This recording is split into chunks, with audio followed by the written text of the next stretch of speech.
Okay, be careful over there, Razan. So on the topic of the girls, I guess, not that this was planned this way, but since to speak about them anyways, we're going to talk today about lighting Shabbos candles and lighting Shabbos candles from the youngest of age, really, youngest of age, and the background, the reason, and the connection to this week's parsha. Many of you may know that Chabad is famous for.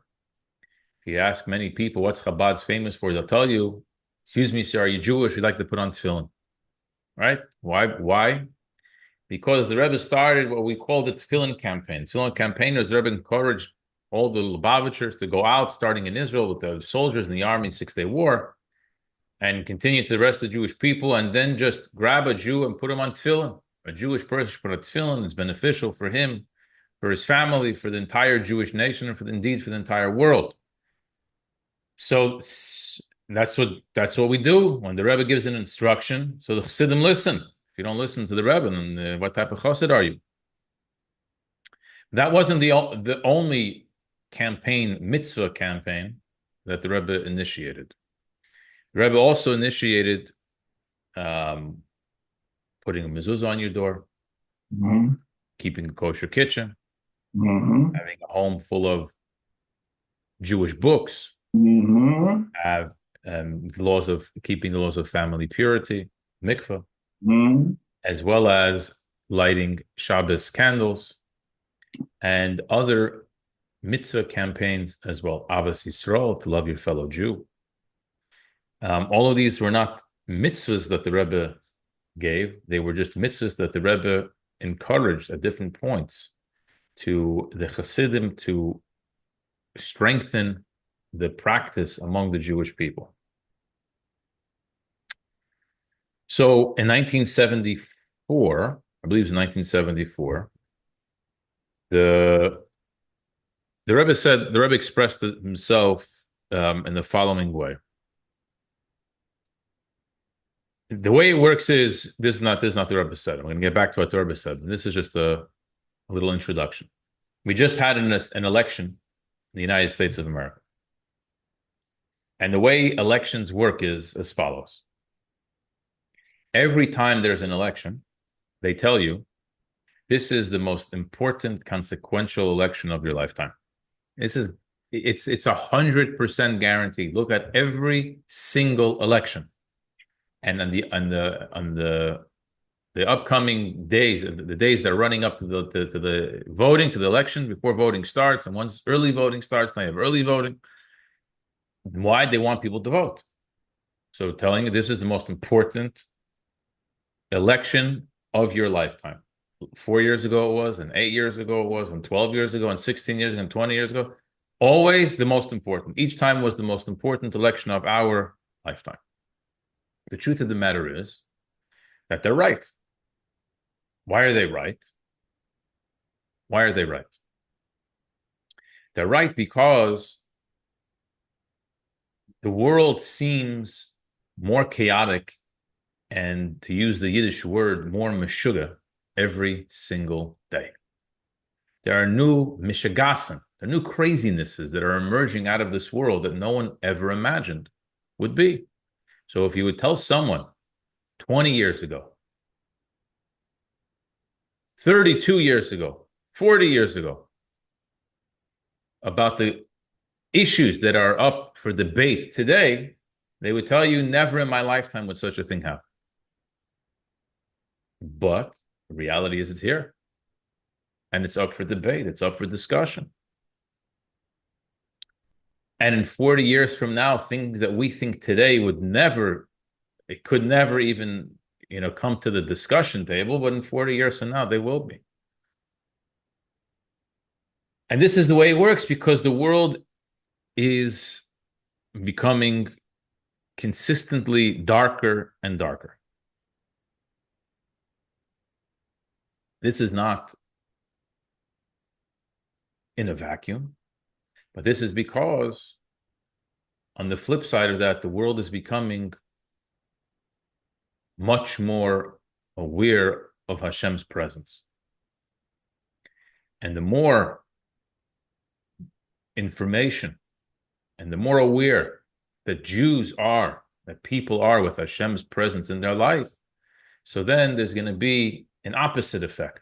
There's going to be an increased darkness in the world. There's going to be increased mishigasin in the world. Jews always liked light. The Rebbe once said that it was said about the Baal Shem Tov, the Rebbe's father, the previous Rebbe said about the Baal Shem Tov, that the Baal Shem Tov liked when the house was full of light. In the literal sense, he loved homes that were fully lit up now, before the days of electricity. You're talking about there was candles burning everywhere that would light up the home. The Baal Shem Tov loved such a type of home. He liked it. He liked the light. Why? Why is it so important for a house to be filled with light? And if it has a little bit less light, some people like to dim the lights. Some people think it's more romantic to have less light. No, the reason is because the Baal Shem Tov explained that physical light reminds us of our responsibility to illuminate the world. And when we say to illuminate the world, what we mean first and foremost is to illuminate your own home. You can't change the world if you can't change your own home. So start with your own home. Whenever we talk about bringing messages, teachings, and light to the world starts with me. The world starts with my own home. So if you walk into a home that's lit up, this reminds me of, this is my mission in this world. To light up the world means to light up my own home. From my home, that extends then to the street, that extends then to the community, and to all of my neighbors as well. Yeah, there was, I read a rabbi wrote a book, I forgot his name, but he was offended by, on birthday parties, they blow out candles, like they stop the lights. Oh, very good. I don't know who did that. I don't know who said that, but that's a nice observation. It's a nice observation. In general, it is brought down that Jews don't blow out candles. Jews don't blow out candles. We put out candles, we don't blow out candles. That's just a side note.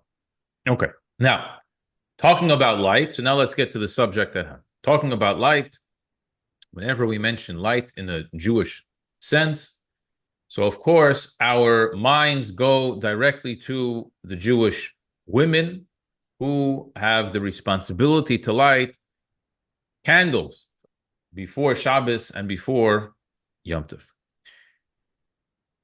When a home has Shabbos candles in it, so then it's what we call, again, in Yiddish, it's called Shabbosdik. The home now has a Shabbos feeling.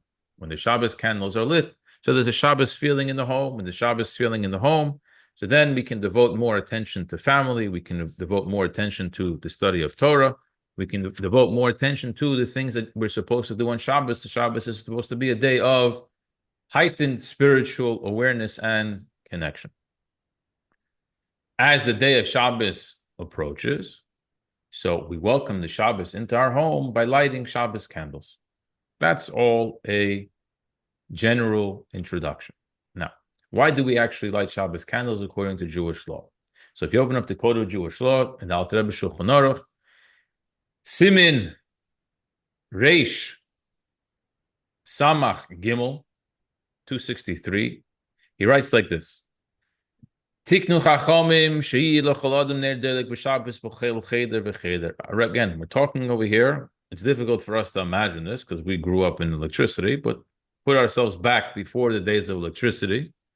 Our rabbis instituted that in every single room there should be a candle lit on Shabbos. Not to light it on Shabbos, but before Shabbos, there should be a candle lit in the room. Why? Mishum shalom bayis. In order to preserve and maintain the peace of the home. Shalom bayis. Why is it so important to have a candle lit in order to preserve shalom bayis? What's the connection? And it's very simple. If there's no light, the man comes home from shul Friday night. He walks into his house, and what happens?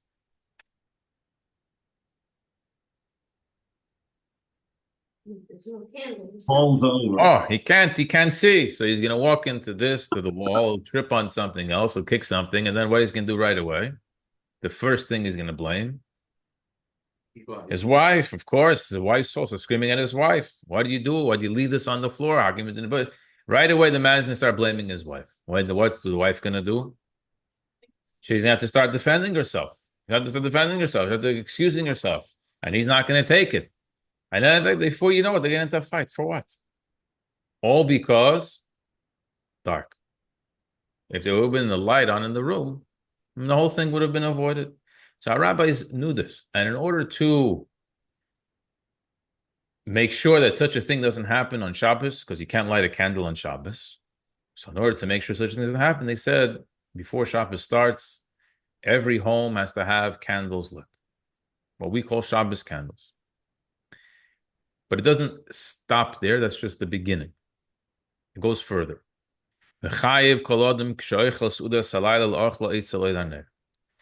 Furthermore, when you eat Friday night, the Shabbos meal, we're obligated to eat the Shabbos meal. When you eat the Shabbos meal, you have to eat the meal next to the light of these candles.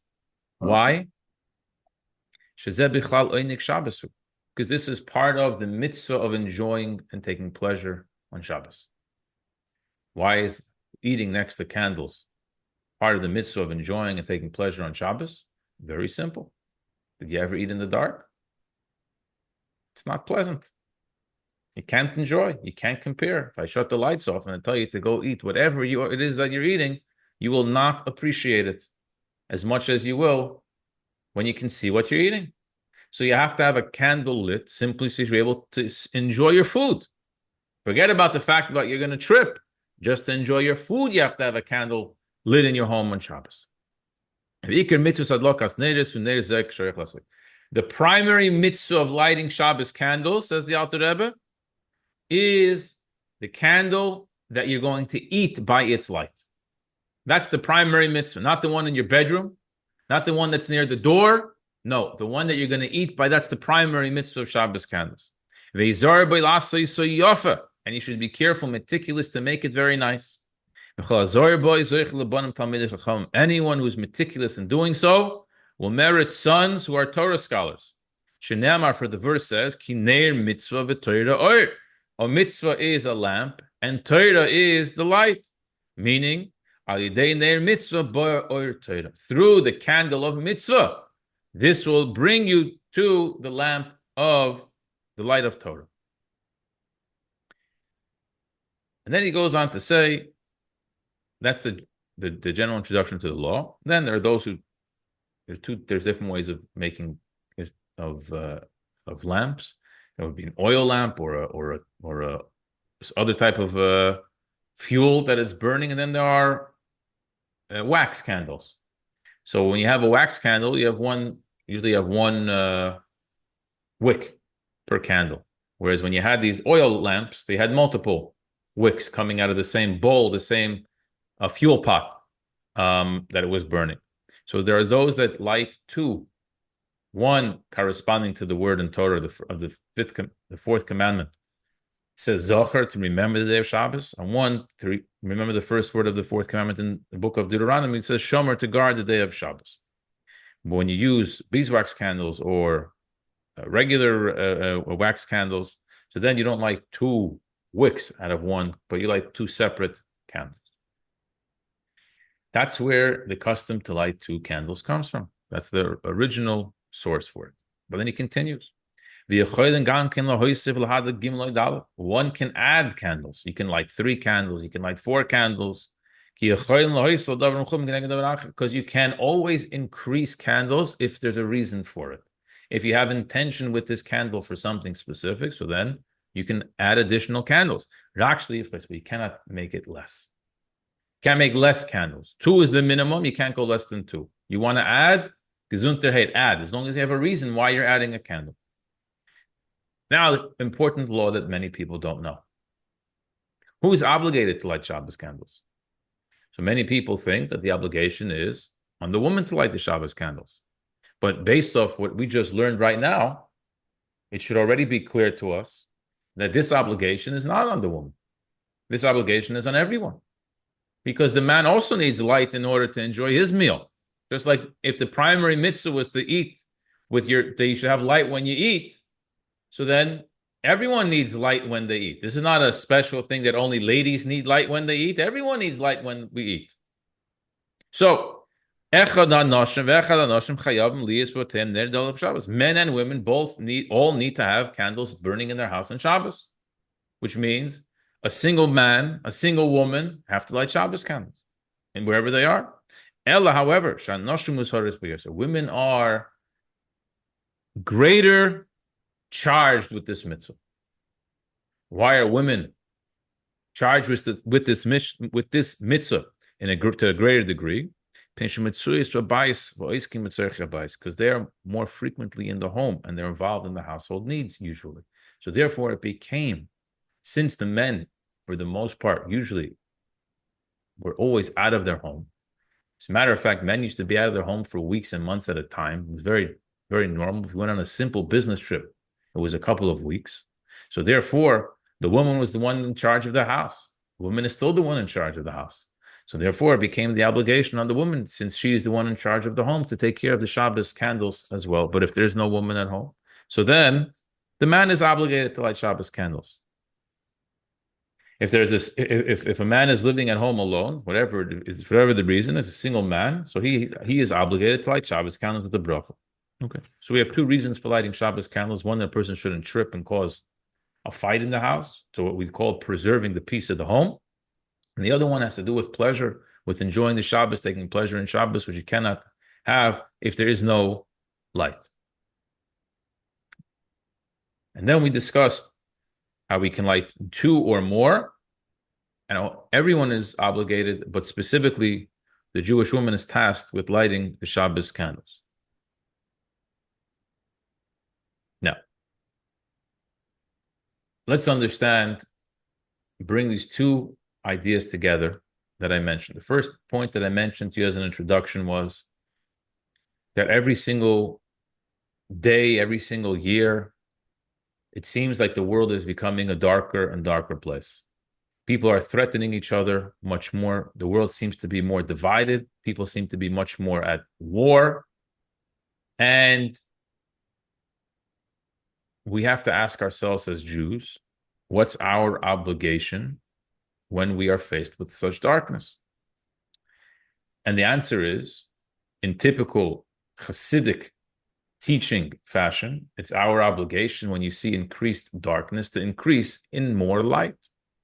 So if there is an added darkness, we have to beat that back with an even greater light.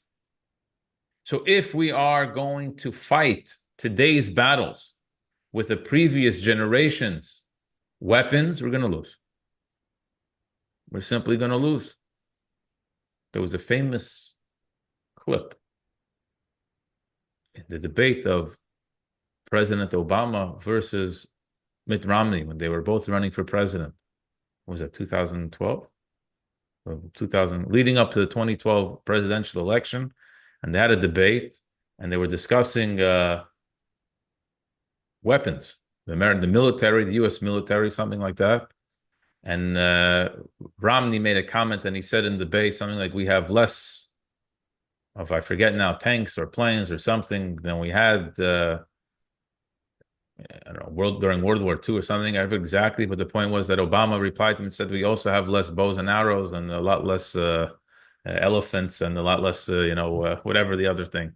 It became viral because it was a very good comeback that Obama did on him. And that's what presidential debates are all about. It's all about just getting a one-liner back that goes viral. So he won the debate just with that line, probably. You could go look it up afterwards.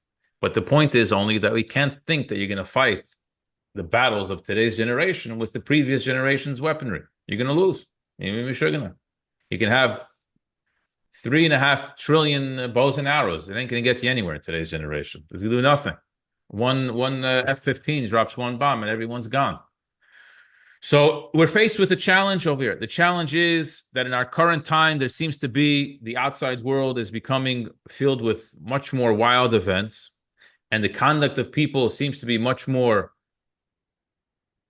because they make a lot of noise. It seems to be that there's a lot of behaviors which are antithetical to the ways prescribed for the human being to live in the Torah. And this is all rooted in a place of darkness. So which as a Jew, is just an observer, you come out with the understanding that now it's my time to add in more light. How much light do you have to add in?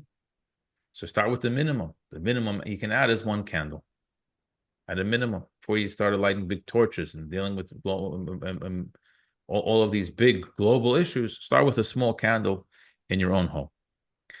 And that's why the Rebbe began. This was all an introduction to the Rebbe beginning this push that every Jewish home should have Shabbos candles being lit at home. Every home has to have Shabbos candles being lit at home. Why wasn't Shabbos candles being lit? Why does a Jewish home not have Shabbos candles lit inside of it? What do you think? Why would a person not light Shabbos candles? Not a true question. Huh? Yeah. They don't think it means anything. So it could be for a number of reasons why they don't. For the first, and most importantly, because they don't know you're supposed to. You go out into the world, out of all the millions of Jews that are out there in the world, ask them much. Most of the Jews that don't light, I even know what you're talking about. What Shabbos candles? There's a very small number of people that know what Shabbos candles. They're raised with lighting Shabbos candles, and they stop lighting Shabbos candles. A very, very small, tiny number. Most people are not lighting Shabbos candles because they didn't know about it and they weren't raised with it. That's why they're not lighting Shabbos. So all you have to do is you teach them about it. Start with teaching them about it, and then you have a chance that they'll start lighting Shabbos candles. It used to be, well, I guess it is still now, when you discuss Shabbos candles, so people reply to the whole subject with, we have a certain custom the way we do things in our home. That's the way we do it. Primarily, they say that we don't light Shabbos candles. Girls don't light Shabbos candles until after they are married. Then they become like the mother of the home, the wife of the home, and it becomes now their responsibility to light Shabbos candles. So the Rebbe said that we have a problem over here. The problem is that going with this attitude, that this was my custom always, pertaining to this specific mitzvah of lighting, bringing light into the world, a light that already is brought down in the code of Jewish law, that if you light Shabbos candles, this will lead to the increased knowledge of the next generation of Torah in your home, because ner mitzvah v'Torah or. So we're fighting today's darkness and trying to use customs of last generation and the previous generations. It's simply not going to work. We have to increase in light, and therefore the Rebbe's push was and remains that all girls should light Shabbos candles. Every single child should light a Shabbos candle. They should light a Shabbos candle with a bracha, and they should recognize the importance of lighting Shabbos candles in their home.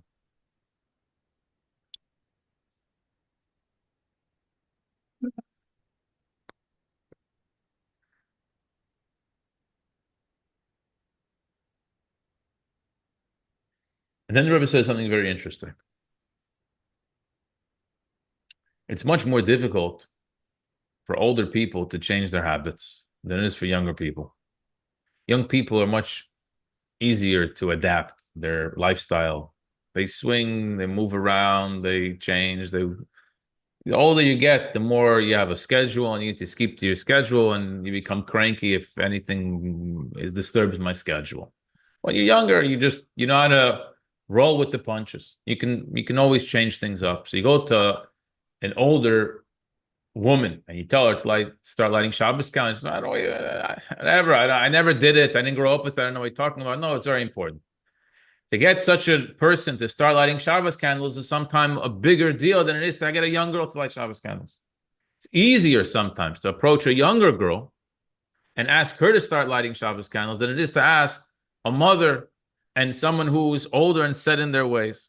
So therefore, it's very important to approach the youth, the young girls, and if you can get the young girl to start lighting Shabbos candles in the home, then their mother may just follow their lead. So in this particular case, there is reverse education. The children will be the ones to lead their parents to do the right thing. From what age should it go start lighting Shabbos candles? As early as possible. As soon as they know how to say Shema Yisrael, or they're 2 years old, they let them light Shabbos candles already. Obviously, we have to be under the supervision. You can't let a 2-year-old grab a match. But I'm saying you let them. I shouldn't say you let them. Let them is not the right word. You encourage them. You encourage them and you teach them and you educate them to begin lighting Shabbos candles. When they have this education from a young age already, so this in turn translates into a responsibility. Because why am I lighting Shabbos candles, they'll ask. What's the significance of me lighting a Shabbos candle? And you explain to them the significance that your light is bringing additional increased light into the world. Imagine telling a 3-year-old child, explaining this on their level, explain to them how there's darkness in the world. And if you shut off the light, it's going to be dark. And your one candle is bringing increased light into the world. It starts from the home, and this changes the mood in the home, and it becomes a Shabbos energy in the home, and it's increased because of your light that you just lit. And this in turn turns our home into a illuminator where it radiates from our home to the outside world, etc. Child says, which 3-year-old child to turn such an offer down? You mean to say, I'm going to make a difference right now from this young age? A little peepsqueak me is going to, yeah, you. This is an unbelievable piece of educating a young Jewish girl in today's world. So this is all part of the campaign, what we call Neshek Neder Shabbos Kodesh, to light Shabbos candles. And they do it with a bracha. They light with a bracha. This teaches them how to make a bracha already from a young age. Teaches them what a mitzvah is already from a young age. There's so much value when you can get a young child to begin lighting Shabbos candles. It really sets them on a path for the rest of their life in terms of the responsibility of what it means to be a true Jewish woman in this world.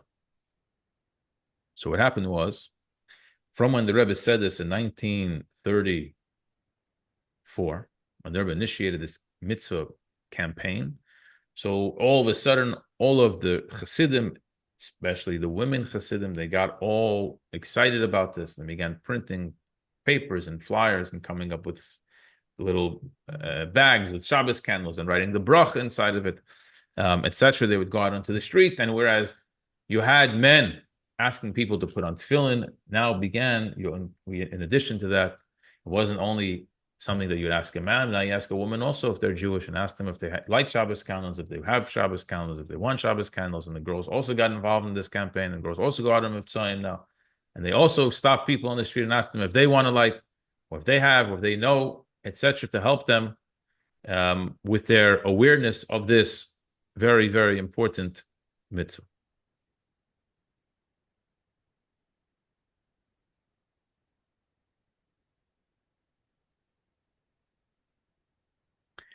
Six weeks after the Rebbe initiated this campaign in the late summer of 1934, they were reading this week's Torah Parsha. Parsha that we read this week, Chaye Sarah, the life of Sarah. The Rebbe began to say over there how that which I spoke earlier is not just pulling something randomly out of my hat, but everything the Rebbe says is Torah-based. So what's the Torah source for having young girls light Shabbos candles? Which, by the way, the Rebbe actually said it just happens to be, it's an interesting thing. It's an interesting phenomenon. Back in the day, the custom was that young girls lit Shabbos candles. They didn't wait till they got married. But at some point in history, it shifted for reasons that we don't know exactly. It changed and it turned into only women that were married. But it's important now to bring back the old original custom. So the Alter Rebbe said we have to live with the times, which means the portion of the week. So let's learn the portion of the week. The portion of the week we read how Sarah passes. After Sarah passes, Avram realizes he's old, he has a son, and the son needs a shidduch. It's time he needs to get married. So he calls in Eliezer, his servant. He says, Eliezer, I want you to take an oath that you're going to go and find a shidduch for my son, from my family. Go back to my family and get a shidduch for him. And Eliezer says, what do you mean? I'll take the oath. What happens if he doesn't want to come? And Avram says, God is going to send an angel before you. It's going to all be good. Don't worry. Take an oath. And if not, so then we'll figure it out. Don't worry. You'll be exempt from the oath. Eliezer takes the oath and he goes and he travels. He arrives there that night and he says a prayer to Hashem. How do I know? Find a shidduch for my son. Who? What? What are the qualifications? What's the criteria? Who said he's going to like her? Who said you're going to? I mean, how do we do such a shidduch? So Eliezer turns to Hashem in the parsha we read, and Eliezer says, God, I have no idea what I'm doing. I need a prayer over here. I'm going to ask a girl for water. And the first girl that offers me water and says yes, but not only will I give you water, I'll also help and give your camels water. That will be an indication she's the right one. Such act of kindness, of help. That means this is the right one for my master's son. And before he even finishes saying this prayer, he sees a young girl walking out, going to the well, and he asks her for water, and she says, sure, and I'll give you camels water. And it's her. He throws on her jewelry and says, by the way, what's your name? Take him to the house, and we have to negotiate now with her parents. Okay, there's a whole negotiation back and forth. At the end, to make the long story short, he's taking her back. That's it. She's the one. They agree. They didn't agree, but she said she's going, and that was it. So he brings Rivka now. He's bringing Rivka back. Okay. So half of the shidduch is done. He found the girl, and he brings her back. She checked all the boxes from his perspective. But the only one that didn't have a say so far was the guy himself. No one asked him. At least in the Chumash, nobody asked him what he was looking for. So he brings it now back to Yitzchak. And now Yitzchak has to see, what's the deal? Is this a right soulmate? Is this a right shidduch or not? Is this going to be my wife or not? So the Pasuk says in verse 66, and the servant tells Yitzchak the whole story. From the beginning, how he found her until now. That someone comes and says such a story. What are you going to react and say? Can't mess, such a story. It's like God sent everything like this. So, Yitzchak brings her to his mother Sarah's tent. And he takes Rivka, and she becomes his wife. And he loves her. And Yitzchak is consoled after his mother's passing. There's a lot of things you could learn from this verse over here. A lot of things you can learn from the verse over here. One thing, we'll just make a statement over here. And there's a famous saying, first comes love, then comes marriage. Right? You follow the verse, what happened over here? First comes marriage, then comes love. But we're not going to focus on that, but it's a very important part of having a healthy marriage. But putting that aside for a second, says Rashi, after Yitzchak sees this, here's the story. What's the first thing Yitzchak does? He takes her to his mother's tent. What's his business with his mother's tent? Says Rashi,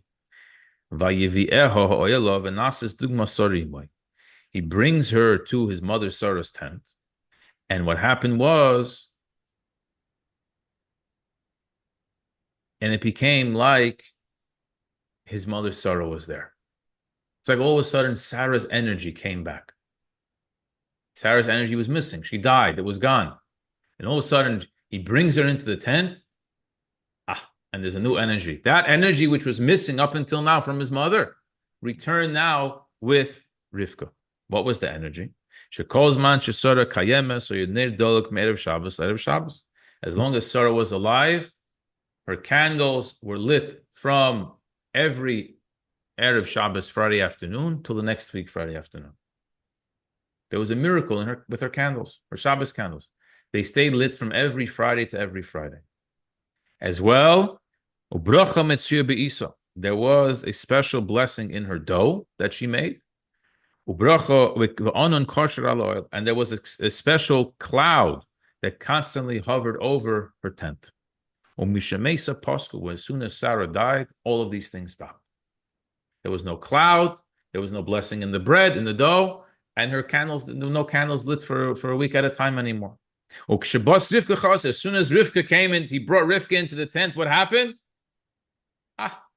All of these things came back. That's how Yitzchak knew. This woman is very special. This woman will be the continuation of the Jewish people through her. Just like my mother Sarah had these special miracles, this special energy that she had with her whole life, this girl, Rivka, just brought it all back. That's why right away, he takes her for a wife. He sees that she has these qualities. This is what she comes with. It's a no-brainer for him. After that, it's a no-brainer. So now,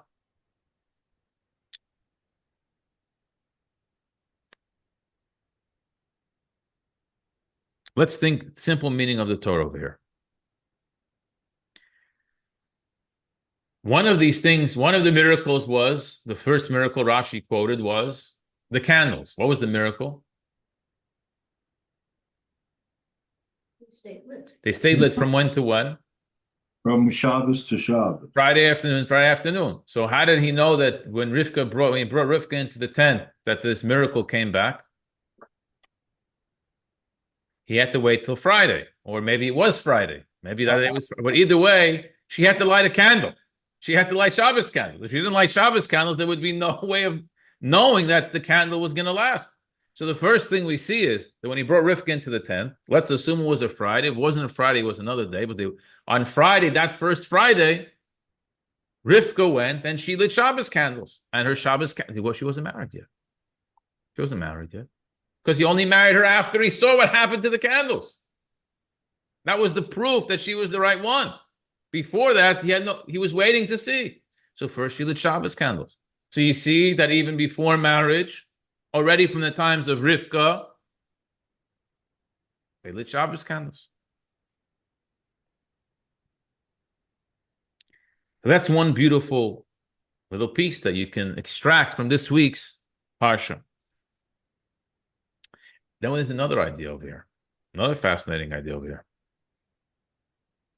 I mentioned earlier that if there is no wife, so then the obligation is still there. The husband, the man has to light Shabbos candles. In this case, Sarah dies. So what happens now? Avram had to light Shabbos candles. It's very simple. If Sarah lit Shabbos candles, she's no longer with us. So now Avram has to light Shabbos candles. Okay. So now let's understand this. Avram lights Shabbos candles. No blessing in his candles. The great Avram, he lit a candle and it went out like everyone else's candle went out. It was a special thing that only Sarah had, because that's why it was missing. Till Rivka came, it was missing. So even Avram, when he lit his Shabbos candle, and Yitzchak, when he lit his Shabbos candle, there was no blessing. I mean, they made a blessing. I'm saying they did what they did, but there was no miracle that happened with their Shabbos candles when they lit it.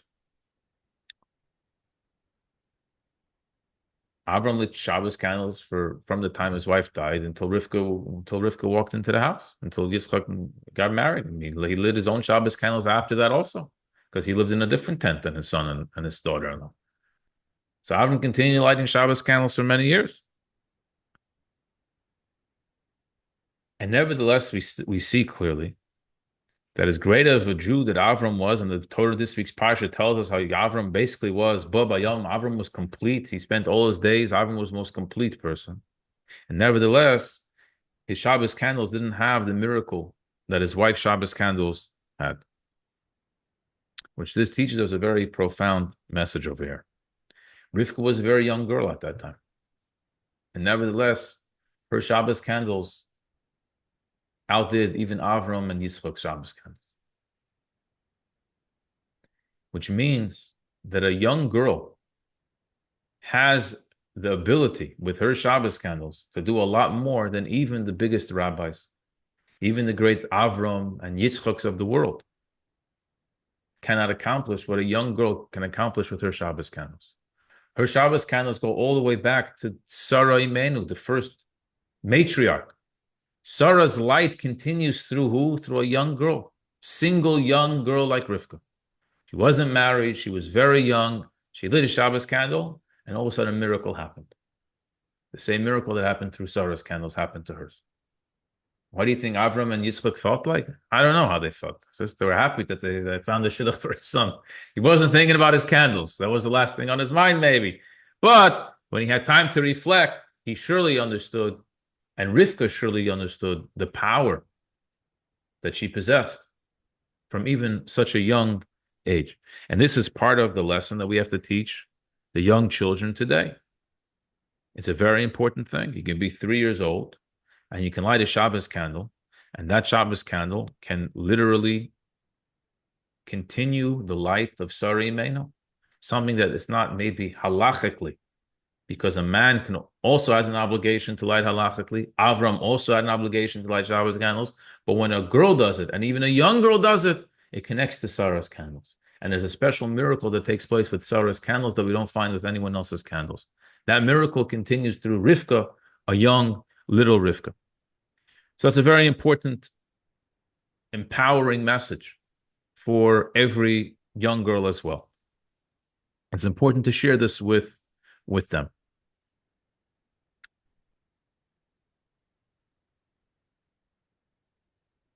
Why is it? Now you'll ask the question, why is this so? Why is it that the women have a special miracle in their candles that the men? Why Takum Sarah's candles had a miracle and Avram's didn't? And this goes a little bit, if you remember what we discussed last week. Remember we discussed last week the difference between men and women from a Jewish marriage perspective. We gave the analogy then from the Rambam. We gave an analogy of water and blood. You have to thin the blood sometimes. You must have water, food versus water. In order to live, there's another, it's a similar idea, but there's another saying in the Gemara. The Gemara says that a man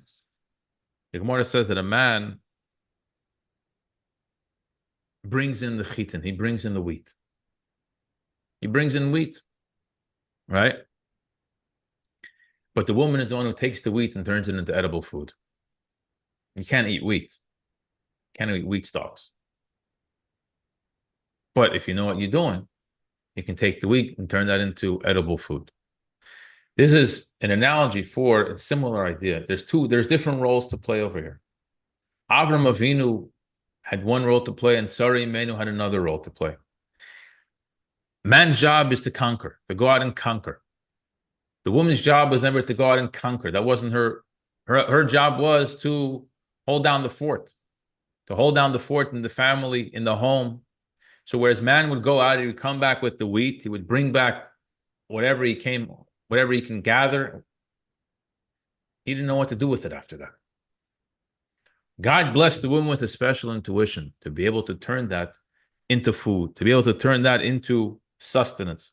That's the blessing of Kol Kfuda Bas Melech Pnima. The glory of every princess is on the inside. They may not be the ones that are getting the most attention. However, they are no less valuable. On the contrary, special miracles are brought about through them because it's they who are the ones that take the wheat and turn it into food and give every single mouth that's hungry. They feed every mouth which is hungry with food which is fit for consumption. So when Avram lights his candles, Avram's candles, he did it out of obligation, sort of. Avram had an obligation to light candles, so he lit candles. But his role was never to light up the home. That was never Avram's role. That role was reserved for his wife. His wife wasn't here now, so he had to step in, but it still wasn't his role. He still wasn't comfortable with that role. The Jewish woman's role is to light up the home. To light up the home, to illuminate the home. Because that's her role, Hashem gives her special blessings. Hashem gives everyone the responsibilities that they are given, comes with the blessings in order to perform those responsibilities. Everything that we're given in life, we have both the good and the energy to be able to produce that good. If God gives you a job, that means he knows you can do it. God doesn't come with jobs for us that we're incapable of completing. According to the camel is its load that it carries, right? You go onto the plane, and there's a certain amount of weight that the plane can carry. Sometimes you get onto a plane and they ask people to move from the front to the back, from the right to the left. Did it ever happen to you? You know what I'm talking about? You know what I'm talking about? No, you don't fly that often. But it's happened. It's happened to me. I ask you if you can please have especially on smaller planes with not so many people. They ask, they have to wait. The pilot says there's certain weights of the plane, the right and the left, the front. Everything has to be weight fine. How much weight can you carry? Every engine can take a different amount of weight. Your car, how much could it pull? A certain amount of weight. So according to the camel, that's the load. According to Hashem gives us a load to carry. Everyone has a load. How heavy is your load? Your load is as heavy as you can carry. That's how your load is. Not heavier than you can carry. Which means Hashem gives you the power, we call it today the horsepower, in order to carry the load for life that we're given, which the load refers to the responsibilities and the obligations that we have in life. So that's why Avram, his job wasn't to illuminate the home. So Hashem didn't give him the special energy to do that. But Sarah's job was to illuminate the home, was to have that anchor for the Jewish people. And that's why Sarah's candles were blessed. And that's why specifically Rivka's candles were blessed after her. And so too, all of the Jewish girls who light candles after Rivka and take in Rivka's ways, continue that special mission to bring illumination to the home, from there to the rest of the world. And for all of this underscores the importance of ensuring that all Jewish girls light Shabbos candles and Yom Tov candles every single week in the proper time, with the proper blessings, in the proper way. And if we merit to do this properly, and then it says in the Medrash in Yalkut Shimoni that God says, if you light the candles, then I will show you the candles of Zion, referring to the candles of the menorah. And we merit the coming of Mashiach speedily in our days. I'll just conclude with a final story. A story and then an anecdote. The story is that back when the Rebbe came out with this, 1974, so there was a woman.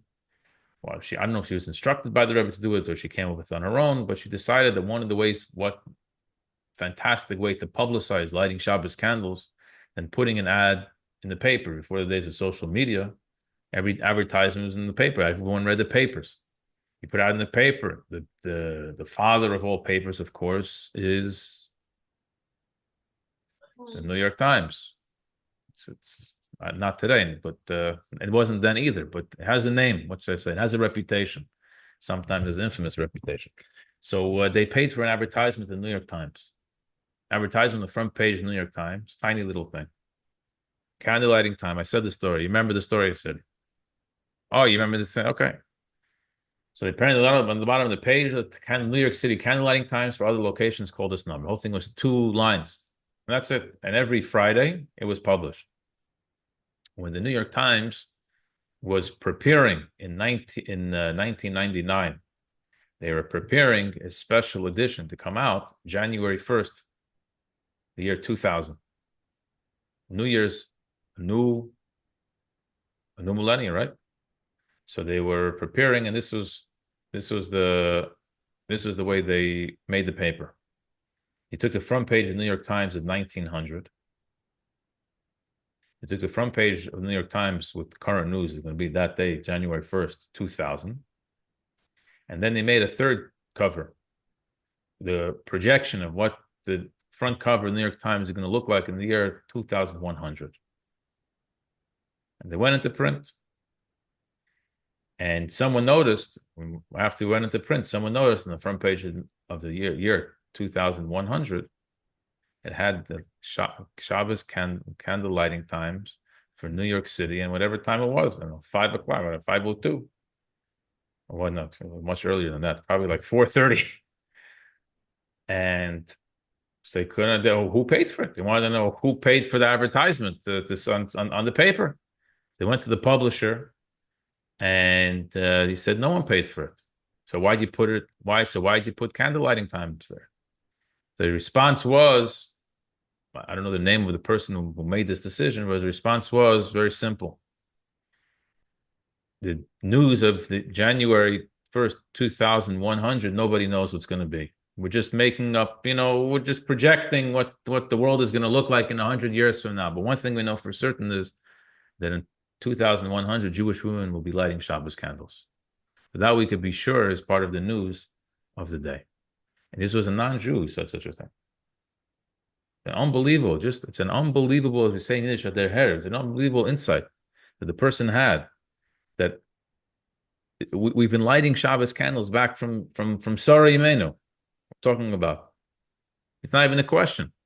In 100 years now, the Jewish women are going to be lighting Shabbos candles. It's obvious. So what the world will look like, no one knows. But this we do know for sure, and that's why we put it over there. And then that's a story that happened more recently. But then there's a story once that the Rebbe said that someone shared with the Rebbe, and this story was of a success. We'll call it a success story. Why I say a success story? Because we're talking today about talking to the children. And anyone who has children knows that children can be very nagging sometimes. And then when they want something, they don't let up. They don't understand what the word stop means when they really want something. So the Rebbe said if he was informed of a story where a young Jewish girl was told about lighting Shabbos candles, and she was inspired to light Shabbos candles. She came home and she went over to her mother and said, "Where's your Shabbos candles?" Her mother said, "What are you talking about?" I said, "Bug off, whatever." My little kid came home from Hebrew school one day, and the kid didn't let go. He was screaming, "I want Shabbos candles and Shabbos candles and Shabbos candles." And why do you light Shabbos candles? Every Jew has to light Shabbos candles. And she didn't let go. Stop driving her mother crazy, until her mother said, "Okay, either continuing like this or giving you a candle. I'll give you a candle." So Friday afternoon, she went and she lit a candle, and she made the bracha and a candle, and she lit the candle, and she was, "You happy now? You happy?" "Yeah, I'm very happy now. Shabbos now. Now it's Shabbos. We have a Shabbos candle in the house." And this slowly began a process of, she said, as long as my candle is burning, no one is allowed to do, can't cook in the kitchen because my candle is burning. So Ma, you can't stop cooking in the kitchen on Shabbos. And if anyone would do anything that she felt was inappropriate while her candle was burning, she would scream at them because you're ruining my Shabbos candle. And everything was about her Shabbos candle. And it reached the point where she said, "We can't have non-kosher if we're lighting Shabbos candle. I can't eat not kosher in front of my Shabbos candle. That would be inappropriate." And she was so happy. It didn't come from a place of anger. It came from a place of excitement. She was so happy with her Shabbos candle that it was sitting on the table, that she just, with her young girl energy, just brought in the whole new energy into the home. So eventually her mother realized it's a little embarrassing that my girl is lighting Shabbos candles and I don't have my own Shabbos candles. So she decided she's going to light a Shabbos candle next to her daughter, and they started this tradition together. And when they both lit Shabbos candles, this created a new type of environment in the home now, a new Shabbos environment in the home. And one thing led to another, where they said, we can't watch TV on Shabbos, and we can't do this on Shabbos, we can't do this. And eventually the family became a fully Shabbos observant family, all because of this young girl being persistent, because she was inspired that as a young Jewish girl, it's my responsibility to bring light into the world and light a Shabbos candle. So you never know the power of one small candle. If the candle is lit even by a young, small little girl, it has significant power, because it's not just coming from a 3-year-old girl, but it's coming from a 3-year-old girl with the power of 3,000 years of tradition. And that you can't find anywhere in the world. That's something which is unmatched. such type of power you can't find anywhere. So this is the lesson of this week's parsha. We see it clearly in the Chumash this week, and this is a lesson for us to think about when we light Shabbos candles. The ladies here, to light Shabbos candles, and to be an influence on those around us that don't yet light Shabbos candles. To encourage them to light Shabbos candles as well.